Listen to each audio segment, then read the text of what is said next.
Hello friends, welcome to Abin's kitchen. நம்ம கிச்சனில் இன்றைக்கி என்ன பார்க்க போகிறோன்னா கடலை கறி எப்படி பண்ணலான்னு பார்க்கலாம். ஈஸியாக பண்ணக்கூடிய ஒரு அருமையான ரெசிபி இது. பார்த்தீங்கன்னா சப்பாத்திக்கு, ஆப்பத்துக்கு, இடியாப்பத்துக்கு, பூரிக்கு எல்லாம் சூப்பரான காம்பினேஷன். சாதத்துக்குமே அவ்வளோ சூப்பராக இருக்கும். வாங்க எப்படி பண்ணலான்னு பார்ப்போம். இது பண்ணுறதுக்கு நான் பார்த்தீங்கன்னா 1 கப் சன்னா எடுத்து 8 மணி நேரம் ஊற வச்சு எடுத்துருக்கிறேன். நம்ம நைட் போட்டோன்னா காலமாக அழகாக நமக்கு ஊறி கிடைக்கும். ஓகே, இப்போ இதில் இருக்கிற தண்ணியை மாற்றிட்டு நம்ம ஒரு குக்கரில் சேர்த்துக்கலாம். இப்போ பார்த்தீங்கன்னா குக்கரில் சேர்த்தாச்சு. சேர்த்து நான் வேறு ஒரு 2 கப்பு தண்ணி சேர்த்துருக்குறேன். ஓகே, இப்போ பார்த்தீங்கன்னா 1 டீஸ்பூன் அளவுக்கு உப்பு சேர்த்துக்கலாம். நான் வந்து பிங்க் சால்ட் தான் சேர்த்துருக்குறேன், அதனால் அந்த கலரில் இருக்குது.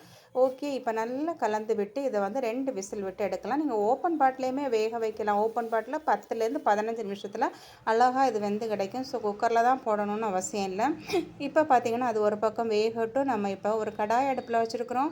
கடாய் நல்லா காஞ்சிச்சு. இதில் பார்த்திங்கன்னா 1 டேபிள் ஸ்பூன் ஆயில் விட்டுக்கலாம். ஆயில் நல்லா சூடாகட்டும். ஓகே, இப்போ ஆயில் நல்லா சூடாகிடுச்சு. கொஞ்சம் ஹோல் ஸ்பைஸஸ் சேர்த்துக்கலாம்.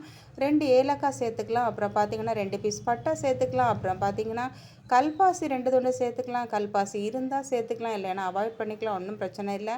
அப்புறம் பார்த்திங்கன்னா கிராம்பு 2 சேர்த்துக்கலாம். ஓகே, இப்போ கட் பண்ண பெரிய வெங்காயம் 1 சேர்த்துக்கலாம். அதுக்கு முன்னாடி 1 டீஸ்பூன் ஜீரகம் கூட சேர்த்துக்கலாம். சேர்த்து நல்லா இதை கலந்து விட்டு மீடியம் ஃப்ளேமில் வச்சு வெங்காயத்தை நல்லா ரோஸ்ட் பண்ணி எடுக்கலாம். இப்போ பார்த்திங்கன்னா நம்ம இதுக்கு ஒரு பேஸ்ட் அரைச்சிக்கலாம். பார்த்திங்கன்னா 1/2 கப்பு தேங்காய் எடுத்துக்கலாம். துருவுனா ஃப்ரெஷ்ஷான தேங்காய். நான் இப்போ வந்து சில்லு தேங்காய் தான் எடுத்துருக்கிறேன். இது கூடவே பார்த்திங்கன்னா ஒரு தக்காளி சேர்த்துக்கலாம். சேர்த்து ஒரு 1/4 கப்பு தண்ணி சேர்த்து இதை நல்ல மைய பேஸ்ட்டாக அரைச்சிட்டு வந்துடலாம். ஓகே, இப்போ பார்த்திங்கன்னா அரைச்சாச்சு. இதை நம்ம மாற்றி வச்சுக்கலாம். ஓகே, இப்போ நம்ம வெங்காயமும் நல்லாவே வதங்கிடுச்சு. இப்போ பார்த்திங்கன்னா 1 டீஸ்பூன் அளவுக்கு இஞ்சி பூண்டு பேஸ்ட்டு சேர்த்துக்கலாம். இஞ்சி பூண்டோட பச்சை வாசனை எல்லாம் போகட்டும். ஒரு 30 to 40 செகண்ட்ஸ் வதக்கணுன்னா இஞ்சியோட பச்சை வாசனை எல்லாம் போகும். அப்புறம் பார்த்திங்கன்னா 1 டேபிள் ஸ்பூன் அளவுக்கு காஷ்மீரி சில்லி பவுடர் சேர்த்துக்கலாம். அப்புறம் பார்த்திங்கன்னா 1 டீஸ்பூன் அளவுக்கு மிளகுத்தூள் சேர்த்துக்கலாம். அப்புறம் பார்த்திங்கன்னா சோம்புத்தூள் 1 டீஸ்பூன் அளவுக்கு சேர்த்துக்கலாம். ஓகே, இப்போ பார்த்திங்கன்னா இதை தீயை வந்து நல்லா கம்மி பண்ணி வச்சுக்கணும். மசாலா சேர்க்கும்போது மசாலா கரிஞ்சு போயிடுச்சுன்னா நம்ம கறியோட டேஸ்ட்டே வேறு மாதிரி போயிடும்.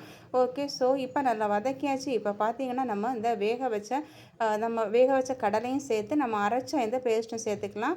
ஓகே, பேஸ்ட்டு சேர்த்து மிக்ஸி ஜார் அலசி நல்லா தண்ணி சேர்த்துக்கலாம். ஓகே, இப்போ பார்த்திங்கன்னா நல்லா இதை கலந்து விட்டாச்சு. இப்போ நம்ம வேக வச்ச இந்த கடலை பார்த்திங்கன்னா தண்ணியோடய சேர்த்துக்கலாம். ஏற்கனவே நம்ம 1 டீஸ்பூன் உப்பு கடலை கூட சேர்த்துருக்குறோம். இப்போ மீண்டும் 1 டீஸ்பூன் உப்பு சேர்க்கலாம். அப்போ கரெக்டாக இருக்கும் உப்பு. மஞ்சள் தூள் ஒரு 1/4 டீஸ்பூன் சேர்த்துக்கலாம். மல்லித்தூள் 1 டீஸ்பூன் சேர்த்துக்கலாம். சேர்த்து இதை நல்லா கலந்து விட்டுக்கலாம். ஓகே, இப்போ நல்லா கலந்தாச்சு. மூடி போட்டு 5லேருந்து 10 நிமிஷம் இதை வேகணும். நடுநடுவாக இதை கலந்து கொடுக்கணும். அப்போ தான் அடி பிடிக்காமல் இருக்கும். தீ மீடியம் ஃப்ளேம்லேயே இருக்கட்டும்.